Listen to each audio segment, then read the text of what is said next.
I'm Peter Griffin, and I'm here at the Museum of Television and Radio to commemorate Family Guy becoming the longest-running show in television history. For 60 years, Sunday has meant God, football, and Family Guy.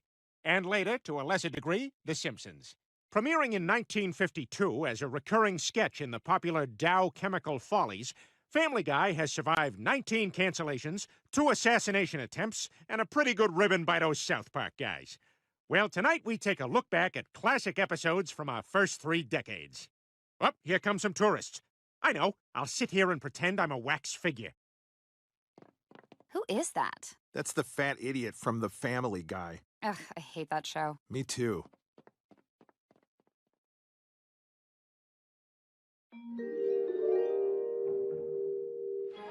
Raleigh Kid Cigarettes is happy to bring you Family Guy, the story of an American family named the Griffins.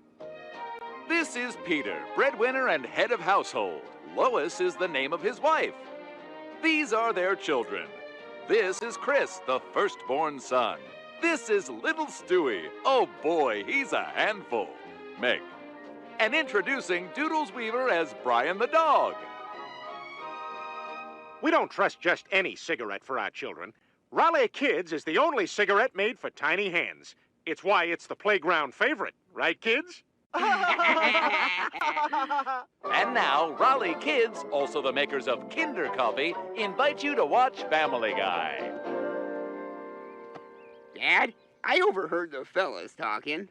Can I ask you a question about girls? Of course, son. You're a young man now. It's natural to be curious. Thanks, Pop. What's knuckle dunk?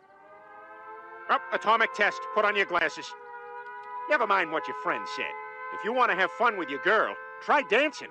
It's fun and good for your health. Swell, that's helpful. So what's going on if a guy says a girl has a red scare in her Harry Truman? Fence!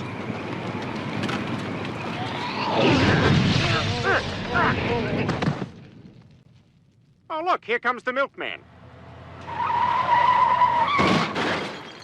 So convenient.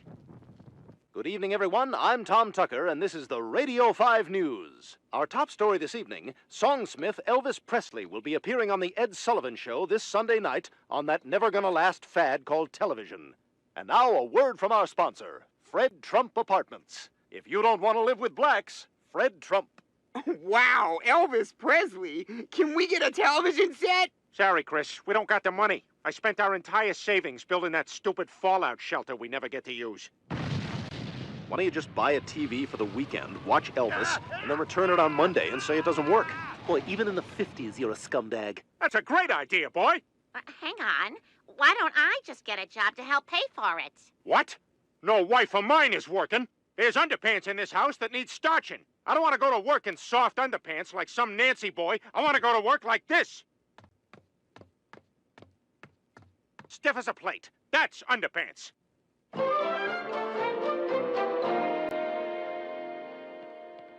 We got some time before Elvis. Can we see what else is on? Sure thing. We now return to 1950s sci-fi, which is always a man in a silver suit battling a monster. Leave us humans alone. It's 1994, and the moon belongs to Earth. Rawr!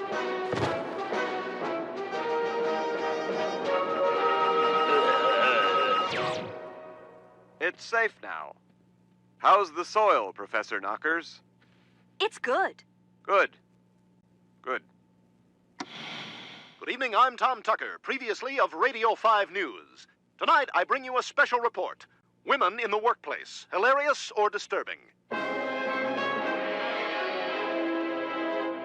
I am a 1950s man, speaking in a stilted manner, seemingly with no self-awareness whatsoever. I am shouting for some reason and will now suddenly be replaced by crude graphics. This factory has been beset by women. Is your factory next? Lois, that's you! You took a job? Sorry, Peter. I wanted to tell you, but you were so dead set against it. Damn right I'm against it. If God wanted women in the workplace, he'd have made them alcoholics. You're quitting that job tomorrow. No, I'm not. Quiet. Elvis is on. Ladies and gentlemen, Elvis Presley. Huh? What? Elvis Presley is white? Cleveland, did you know about this? Come on, Donna, let's pick up some gizzards and fried skins and head on down to the juke joint. Tonight it's gonna be jumping. And it was jumping. It really was. But I was banished to the sidewalk because I called one of the band guys a bad name.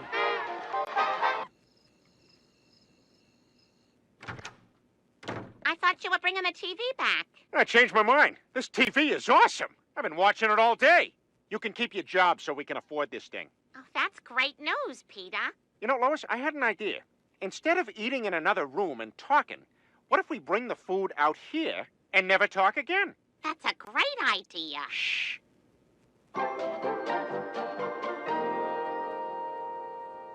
Are you looking for the perfect breakfast meal? Try Post Raisin Bran, made with raisins, which are grapes that have been dried in the sun for a long period of time. And bran, the hard outer layers of cereal grain. Along with germ, it is an integral part of whole grains. When you eat Raisin Bran, it fills your stomach and keeps you from feeling the sensation of hunger. Hunger being pangs in the belly as a result of lack of nourishment, thereby sending signals to your brain telling you, "Hey, I'm hungry." And when you hear Mr. "Hey, I'm hungry," be sure to have a hearty bowl of Post Raisin Bran. Again, made with raisins, which are grapes that have been dried in the sun for a long period of time. And bran, the hard outer layers of cereal grain. Along with germ, it is an integral part of whole grains.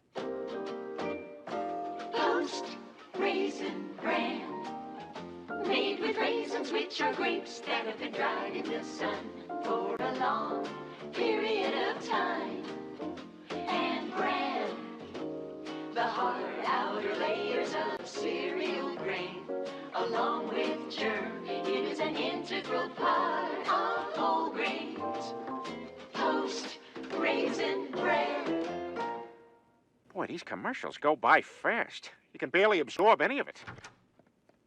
I don't know how you do it, Peter. Can we get some Raisin Bran? Do we have any Raisin Bran in the house? Just working day after day. I'm exhausted, and I miss my family. It's made with raisins, which are grapes that have been dried in the sun for a long period of time. I gave my notice, and tomorrow's my last day. So I guess we have to get rid of the TV. By the way, Chris and Raisin Bran are at Raisin Bran practice.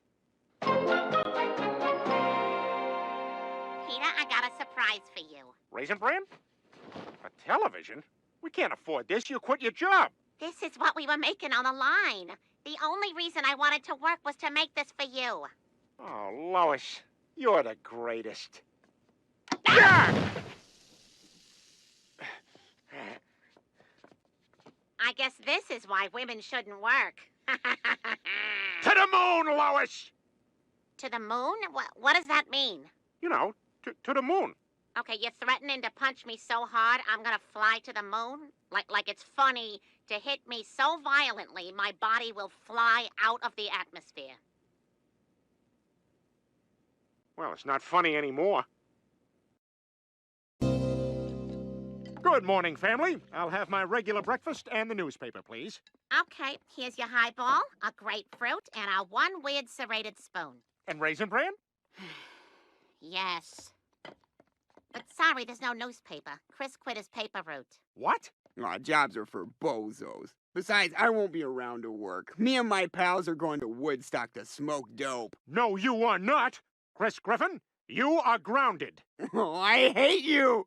Now I'll never get to see Sha-Na-Na. Hello, I just moved in down the block. My name's Herbert, not Roy Mitchell. So if you see news reports about a Roy Mitchell from 3 towns over who was accused of all sorts of nonsense and left in a hurry, it's got nothing to do with me, because again, I'm Herbert. Mom, Dad, Chris is gone. He went to Woodstock. Now, Meg, nobody likes a snitch. I'm not a snitch.